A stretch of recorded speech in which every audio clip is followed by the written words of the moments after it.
What's good, y'all? It's your girl, Kristen Ayana, and before we get into this episode, I just gotta say, make sure that y'all subscribe, like, and turn those post notifications on, and stay tuned with Black Talk Radio.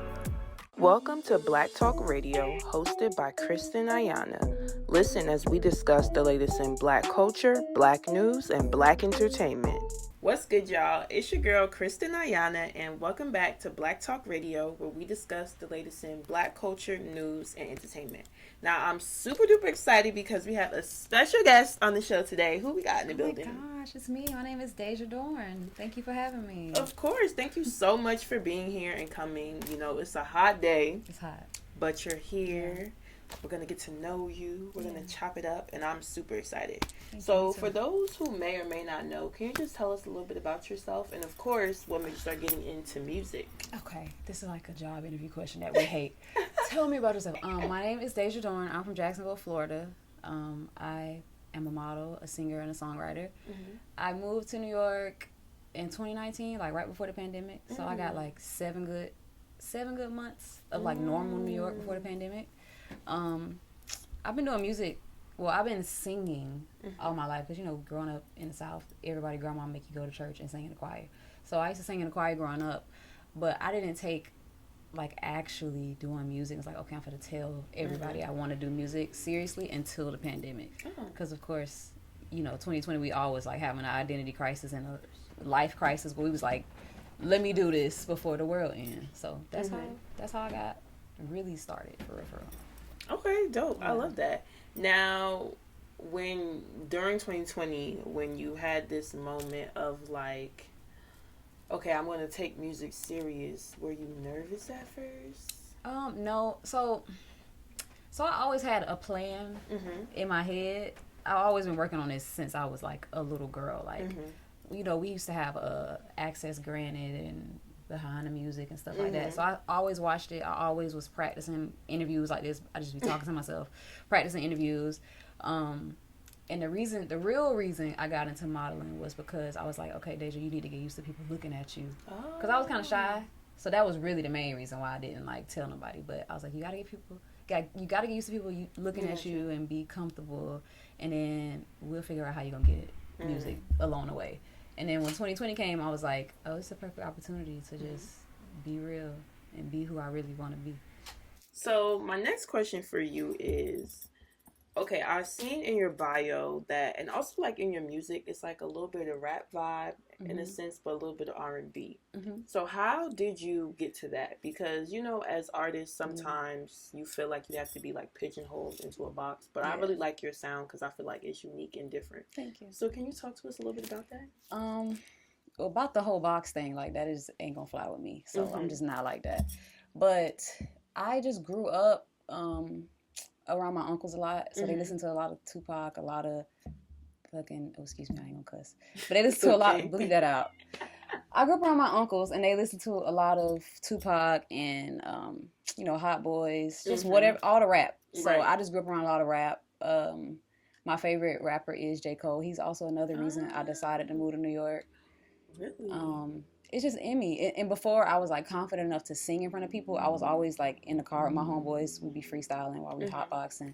It's just easy to rap. I feel like all writers, even if you are an R&B singer, you know how to rap because you know how to put words together. So it just was easy, and I just like it. Yeah. I love that, and I like that you said J. Cole is one of your favorites. I don't hear that often. Oh, I'm a down that hill. Like, don't disrespect Jermaine in front of me. Don't do it. Yeah. Have you ever seen him in concert? No. One time for my birthday, I think I was turning 18 or 19. I had went. Remember he used to do the $1 and a Dream? Yes, I went to Miami, and me and my boyfriend at the time, we drove to Miami. It was pouring down rain, and we stood in the line for like 4 hours. And we almost made it in, but we didn't make it in. So, and I just haven't had a chance to see him since. J. Cole, if you're seeing this right now, hey, I think you owe her. Yeah. I think you owe her. I think you gotta make that come true. Remember on Twitter, people used to have those like follow trains. Like if J. Cole's your favorite rapper, follow. I was in the whole like all the groups, all the group message DMs with J. Cole fans. So definitely, I got my stripes. in the J.Cole I department. feel like as teenagers too, Mm-hmm. we always had like that one person that we was a stand for. For sure. So I love that it was J.Cole. Mm-hmm. I related so much to so many things. So especially at that time, I think I was 14 when I found J.Cole. And like, you know, we go through all the weird, heavy things at that part of our life. So everything he used to talk about, I'm like, yes, this is exactly what I need to hear right now. Wow. Yeah. Okay, shout out J.Cole, because you're the GOAT. Shout out. You know, he really is. Really. So, the fact that you're from Florida, but you live in New York, I have to ask, like, what would you say is your favorite thing just about maybe the New York music scene or even the Florida music scene right now? Okay, let me choose my words carefully, because these are both two places if you say the wrong thing. So, I'll start with New York because I'm here. I love. Shit, give me a minute. What do I love about New York music? I feel okay. I'm gonna just be real. I feel like since the Sorcerers, what it was 90, I don't know, was it 96 when Andre 3000 was like the South got something to say. I feel like it's been that way since. I really do. Like I love New York because this is where you gotta come and work and play the game. But I love that I'm from the South. I love that when people hear me talk, they be like, "Where you from?" I'm like, "Yeah, I'm not from here."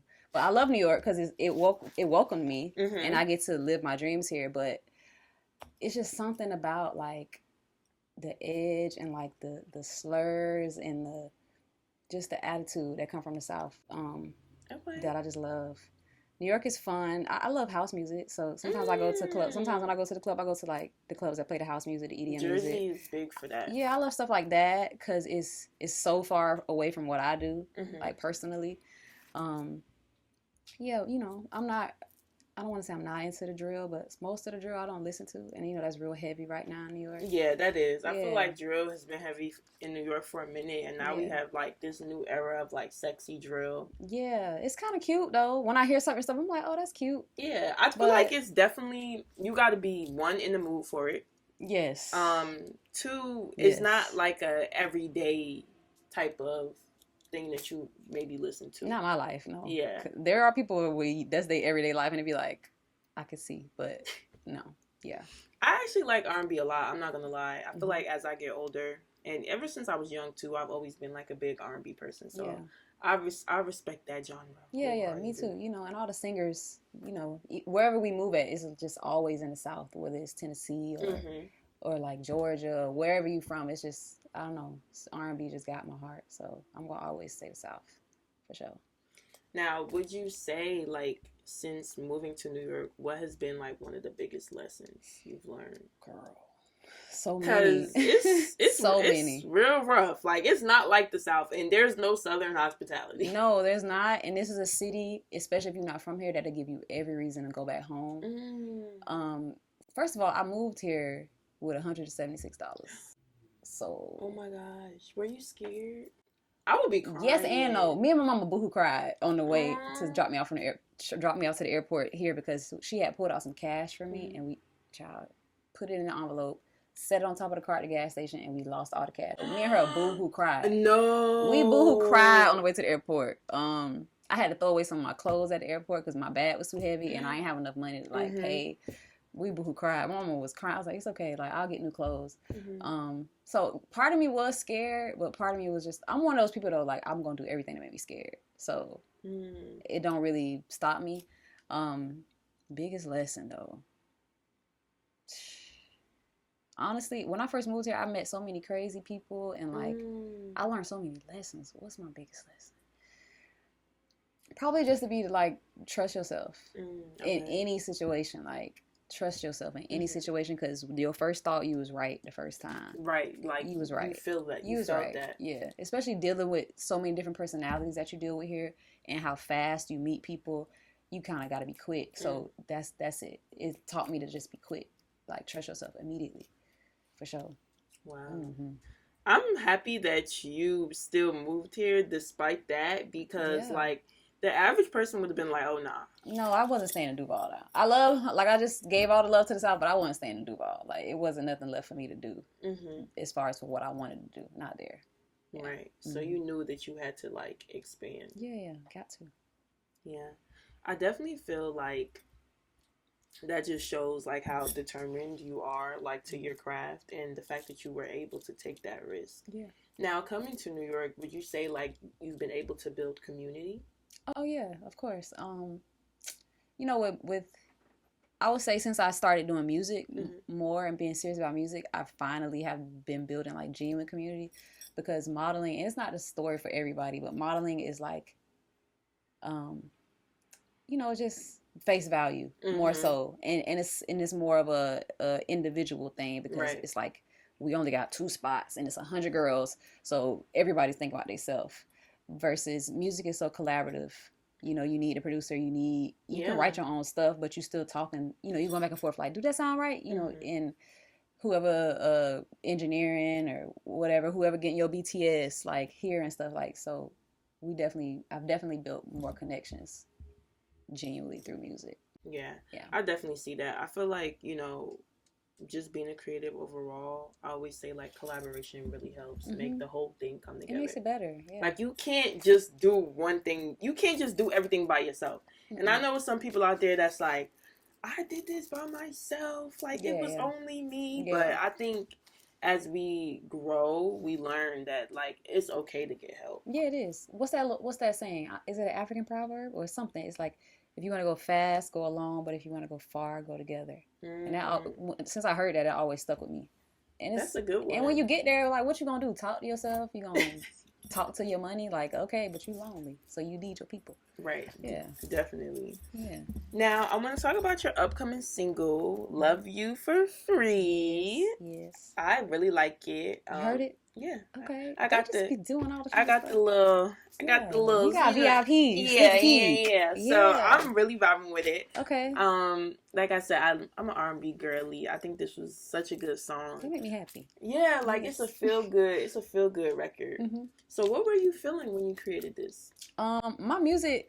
Okay, so we all go through relationships, and we all, as far as artists, we express it however we express it. You know, we got Summer Walker. She gonna just say it. Your mama should have whooped your ass. She gonna open a song like that. But for me to find my place in music, I'm like, I just think I don't really have to do that, because there's people in that space. I just want to make sure I talk about love in like a progressive way, even if it is a breakup song. Like my first song was a breakup song, but I still talked about it more as like a accountability type of thing. So we put out a breakup song. We put out a slow song with Twice on Sunday that was more positive about love. So we was like, we need a fun record. And I'm a cancer girl, so it's always going to be about love. That's just crying. No. They say y'all be crying. But we'll get on that in a minute. They be going OD with the crybaby stuff, because sometimes I don't feel anything, because I can be very cold. But I still love. Like I still love, and I still always want to like make sure my message is about love. Right. So yeah, "Love You for Free" is like a fun song. You can dance to it. And yeah, it's just talking about your boo that you love for free. How long did it take you to record? Or like, what is your recording process like in the studio? Because so many artists come in here, they tell me like some people they got to record in the dark. One person told me they have to have their shoes off. I take my shoes off. So what is it like for I do take my shoes off. That's funny. But I take my shoes off anyway. That's just me. So it's always been different, because I'm still, I'm still learning myself. I feel like every time I'm at the studio, I'm looking at myself outside myself. So I'm gonna just take you through like by my songs that are out. I Don't Want You. I recorded it in my room, in my bedroom. It was really hard to record just because I don't know, I just felt uncomfortable. Like, it was just vulnerable, and I just was uncomfortable. And at that time, I was like, I don't got no feelings right now. I was in that headspace. But I had to give feeling for that song. Twice on Sunday, I wrote that at home. I actually was sad when I wrote that. But I was like, I don't want the song to be about me being sad. And when we recorded that, it was fun. I was just in the studio, and we just got it done. Like, they made the track around me. And yeah, that was easy. We wrote "Love You for Free" in the car, and I'm a little bit more comfortable in the studio now. Okay. So when I recorded that in the studio, Yeah, I definitely always take my shoes off. That's funny that somebody said that. I just feel like you gotta ground yourself. That's what when you're a singer. That's what the same person You gotta said. ground and yourself. she was also a singer. Yeah, you gotta ground yourself. Like in going through vocal training and stuff, they tell you sing with your whole body. So it's best to like pull the energy up. And you like, I don't know how to describe it. It like give me chills talking about it. But when you do sing, you do feel that energy coming up from your whole body. So yeah, I'm always take my shoes off in the studio. I just need a little water. Yeah. Okay. I just need to be comfortable. That's pretty chill. I like it a little dim. I don't like it bright. I don't need it in the dark. Right. But I like it a little dim. You know, set a little mood. Right. Especially if you're gonna be like vulnerable or like talking about love. You want to get in that vibe. Yeah. Okay. Now you mentioned that you've become more comfortable in the studio now. What was just that process like, or like what would you tell yourself from when you like first started recording music till now? So it's always about vulnerability with me. Like I'm one of those people, like I feel a whole lot of things, but it's not necessarily easy for me to like get it out of my mouth how I feel. I don't know what it is. I've just always been like that since a little girl. So I just would tell, I've gotten so much further with vulnerability now, and music is helping me. Like music is healing me through everything. But I would just tell myself, girl, you know, just keep trying, just be vulnerable, stop trying to be perfect, because that's also my thing. Like I wanna get it right. Like I gotta hit that mark every single time, and if I don't, I get frustrated. So I used to get way more frustrated in the studio, but now I'm just like, okay, you got to be open to sing. Like when you sing, sometimes you're not gonna know where the note gonna go. But if you try to constrain the note, you might not get as much out of yourself as you want to. So I'm learning, just be more open and don't be ashamed to sound bad. Because you never know how good you're gonna be if you're not afraid to see how, you know, see what's bad that you need to work on. So yeah, just be open, be vulnerable. That's what I'll tell myself. Yeah, and being in the studio too, I definitely think it's like trial and error, and you learn as you go. And I feel like for a lot of creatives, you have to like physically do it, in order to, you know like, okay, this is working, this is not working. Yeah. So it's just all part of the journey. You just gotta stay out your head. Like you gotta stay out of your head and you gotta do it. This kind of off topic, but it's on topic. I love watching interviews of people that I like love and grew up on and just appreciate in general.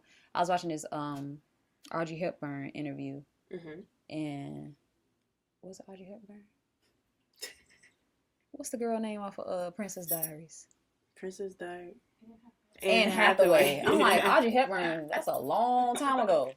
Anne Hathaway, excuse me, Anne. But Anne's my girl. I was watching her talk about, they were showing her all her movies, and she doesn't watch her movies after she do them. Really? So Princess Diaries is 25 years old now, so that was like her first time in like 20 something years of seeing it. And she was just talking about being present. Like she when she do something, it's done, she just focuses on being present. And you hear people say that, like, focus on being present, but to hear it from an artist, it makes sense, because it's like, yeah, like that's how you get the most out of yourself and that's just how you get the most out of yourself and stay focused. If you stay out of your head and you stay present, you can really perform how you want to perform. I think that's good advice too. I also think, like, as creatives, sometimes we're so like focused on, okay, what's next, that we're not being present or like appreciating like the moments that we have right now. And it's always so much like magic where you at, and you might not even see it, or you know, be able to utilize it as much as you need to, because you ain't paying attention. Yeah, that's a big lesson for me too. New York taught me that too. Yeah, I feel like we all could. Everybody needs that. Yeah, I feel like everyone's just so, and it's hard in New York, I feel like, to be present, because everything's happening so fast. Like, it's something always going on. Sometimes you don't want to even pay attention. Like, you just like, I'm just going to zone it out. But you got to pay attention. Yeah. You got to. Definitely. Now, I read in your bio that you were a part of the military. So can you talk to us about that experience and what was it like? Because, girl. Let me get some water. Because it's so funny. Every time I don't know why, I just get reminded I was like, oh yeah, I was. And oh yeah, I was. People always reminded me that I was in the military. I was. Okay, so hold on. Honestly, every time I think of the military, I just think like real strict. Girl. Like it was honestly the best time of my life because just coming from where I come from, you know, as far as doing something like that, because it's always outside the box when you do something like that. So I went to the military. Honestly, I went to the military because I hadn't applied to college yet. I didn't even know that you had to apply to college. I just thought you just go. I don't know why. I just ain't know no better because ain't nobody in my family been to college. So, you know, like in high school, there's like college signing day or whatever. Yeah. So everybody's like, oh, I got accepted. I applied. You know, they talking about it. And I'm like, oh, you got to apply? So I went home. I go look it up, and I had missed the deadline to apply to FAMU. That's what everybody was going, FAMU or BCU. So I did eventually end up going to FAMU. But I took too long to go when my friends was going. So at my high school, I went to Raines. Shout out to William Raines. We all had to take the ASVAB. That was a part of our like senior graduation requirements. You didn't have to pass, but you had to take it. Right. And later I learned that the military always go to the schools in the hood to recruit. Yes. But that's another conversation. They definitely do. I'm going to stay on topic. So I was like, okay, we got to take the ASVAB. I need something to do. I'm not staying at my grandma's house. I ain't staying in Jacksonville. So I was like, I'm finna really like actually take my time on this test. And I scored really well because it's simple. Like it's like all the basic stuff that we know. I scored really well. My recruiter was cool. I signed my life away at 17. I signed my life. I did because I didn't really. I swear I was like on autopilot through the whole process, and I didn't wake up to realize I was in the military until we got to South Carolina. It was pouring down raining. I was in a push-up position. I was like, oh, I'm in the military. I can't leave. I gotta stay here and do this. I can't leave. Oh wow, okay. But it was a great time in my life. You know, we ain't had no phones, no TV, no distractions. So I met some of the greatest people I've ever met. Got real connections. Everybody on the same level. We all dirty. We all whatever we got going on. So yeah, basic training was cool. AIT was cool.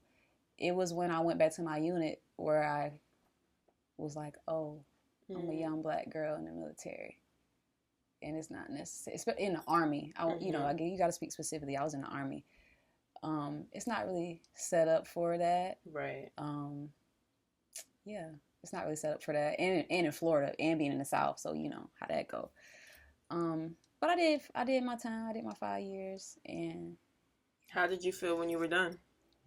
I was ready to go. And this too, I was in college by the time I got out of training. So I was active for just a year, and then I went reserves. So I was I was still in college. So I wanted to be in school with my friends. I wanted to be in the club, but I got to go back to my unit because I got to report for duty. But I will say that it opened me up a lot. Like before I went to the military, and like after the military, I was two different people. Like I was more quiet, more shy, just not present. Right. And the military also taught me to become more present and like actually speak up and like, oh, I can do hard stuff. I am strong. Like, oh, I am really brave. So it taught me stuff like that. So I'm grateful for that. And yeah, it's just the structure. It's just not really for young people, and it's not really for women, black people. You know. Yeah, I can definitely see that. Now, as far as like going to FAMU, what was that experience like? This is so in the back of my head now, girl. I'm one of them people too. I will compartmentalize. I never met you. I don't know you. But FAMU was cool. FAMU was also like heartbreaking too, because again, if you never been to college, if your people never been to college, you don't know what to do in college. It's like a culture shock. It was a culture shock. You know, FAMU is very big on like legacy and like Greek things like Divine Nine. Yeah, I just wasn't into none of that. So it was hard for me to like find my place. But I stayed for as long as I stayed because I had a boyfriend and my friends was there. But after my first semester, I wanted to leave. I was like, oh, I want to go. I want to leave. Like, I don't want to be here. But I stayed as long as I stayed because of that. And I was like, I got to finish college. I got to graduate. I mean, I had a lot of fun. I went to a lot of parties. I didn't really go to class. I ain't even put a lot of y'all. I did not really go to class like that. It was an experience. She was there for the It taught me experience. life. It really taught me life. I learned a whole lot of life lessons. But yeah, I wasn't the best student, but it's okay. Honestly, though, I feel like some people just like school and like how we look at school and just how it's structured doesn't necessarily work for everyone. No, it don't. It really don't. Like, I feel like there should be like other ways or other options to learn. And that will, you know, help people, because sometimes sitting in the classroom listening to a lecture or whatever. Girl, I used to be asleep. Couldn't help myself though. Like, except for the classes that I really did like. Like, I had some good professors and I was really active in their classes. Like, all the conversation based classes was great. But yeah, I spaced that. I don't even know what we're talking about. Oh, we're talking about FAMU. Yeah. Oh, we're talking about why school isn't the best structure for everybody. Yeah, it's not. And one of my professors actually told me, like, back in ancient times, they would teach us in a circle because it would make room for conversations to be had, and that's how people learn. So sitting in a row and stuff like that ain't never really worked for my mind. Even when I think back as like a little girl, that ain't never really worked for me. I was always like just doing all kinds of stuff. But if I had really known that I wanted to, like, if I had been serious about music, I would have went to like an art school. Okay. So I would have felt more in place if I went to the right place too. Yeah. I mean, it's all part of the journey though. Yeah, of course. And I feel like there's just like some experiences that we just all need to have. I wouldn't change that. Right. Now, as far as like just being an artist, and being independent, can you just talk to us, like, do you have a team? Do you have management? And just talk to us about, like, how did that come about? And, how impactful that has been? Because being an independent artist is... I think it's cool. I think it's cool. I'm one of them people, like, I just want to do what I want to do. And I tend to attract people where we just want to do what we want to do. We want to have creative control. And I'm just like that. But honestly, I'm so blessed because I didn't have to go looking. You know how people would be like looking for people to listen to their music, looking for management. My homegirl, Tahiri, she was finishing up school. She was finishing up college, and she was interning at the label that I work with, Vinyl Crown. And she was like, "You want to go?" We was out eating. We was at a taco spot. We had just drank some, drunk margaritas and stuff. She was like, "You want to go to the studio with me?" And I was like, "No." Like, who is this man? No, I don't want to go. Like, no, I'm not going to the studio. But when she pulled up on her phone, it was like right by my house. I lived in Harlem. It was right by my house. I was like, I got to pass my house anyway to go. Like, let's just go. And we went, and his name St. Cassius. He went to FAMU too. So we like clicked immediately. And we was just talking about FAMU, how we both ain't finished. Just talking about FAMU in Florida. And I was playing him my music or whatever. I played him a couple songs, but when I played him I Don't Want You, he was like, play that again. He was like, you wrote this? And I was like, yeah, that's the first one. That's actually the only one out of the ones I played him that I wrote. So he was like, I got you. And from there, we've been working on becoming a better writer, just working on filling in all the gaps about music and writing that I didn't really understand yet. And yeah, more people have just came along, through his connections. It's about I want to say 6 or 7 of us. And they really worked hard for me. They really believe in me. And I really don't have to do nothing. I didn't do nothing to get them, to find them. I just was being myself. So I love that though, because I always say, like, I feel like the best like artists in like management relationships work when it's natural, number one, and when the management like really believes in the artist. Because if it's like the artist is consistently trying to get someone to manage them, or anything of that nature, sometimes it's like not organic, and that doesn't lead to like success. Yeah, and before I put out music, we was just working and building and just hanging out with each other for like 3 years before I even dropped a song. So yeah, that's kind of how we are too. We real family oriented. Everybody, most of them got kids. They got wives in their life and stuff like that. So I love to be around men like that, because I'm like, you're more trustworthy. Right. You got some shit to lose, so you're not gonna play with me. I'm not gonna play with you. So I like it. Yeah, we kind of like a little mini community. I love that. That's important for sure. Now, if you could leave, this is my final question. Okay. If you could leave your supporters, people that listen to your music, with just one thing to remember about you, what would it be and why? I tell everybody this. Expect me to change. Mm. Like, don't hold me in no box. Don't hold me to no, like, place. Like, always expect to get, like, a reintroduction really often. Like, all I do is, like, crack myself open and see how I can put myself back together and be a better person. Like, I don't know, I'm just into that kind of pain. That kind of pain? Yeah, I'm just into that. Like, I just love, what is that called? I just love reinventing yourself. I do. I really love evolving and reinventing myself, and like all the growing pains and facing yourself. I love it. I love the darkness in me. So just always expect me to like change. I love that. I don't think anyone has ever came up here and said that. What I be saying? A bunch of stuff, but like that one just really stuck out to me. Yeah, like, thank you. Because sometimes people can view change as bad, right? I'm gonna switch up on you. Like, people be mad because you switching. No, I'm gonna switch up. Either you can keep growing with me, or I gotta go because I want to be my best, highest self. Like, period. That's what I want out of anything. Like, outside of music, just me in general. I want to be my best self. I love that, and I love that you're like doing the work to get there because I think that's super important. So I just want to thank you. This so was fun. much. Oh, I'm glad this was your first. All day. This was your first podcast. It was. So I'm excited that I was your first. We're gonna bring you back, of course. You. And we're wishing you nothing but the best. Thank you so much for having me.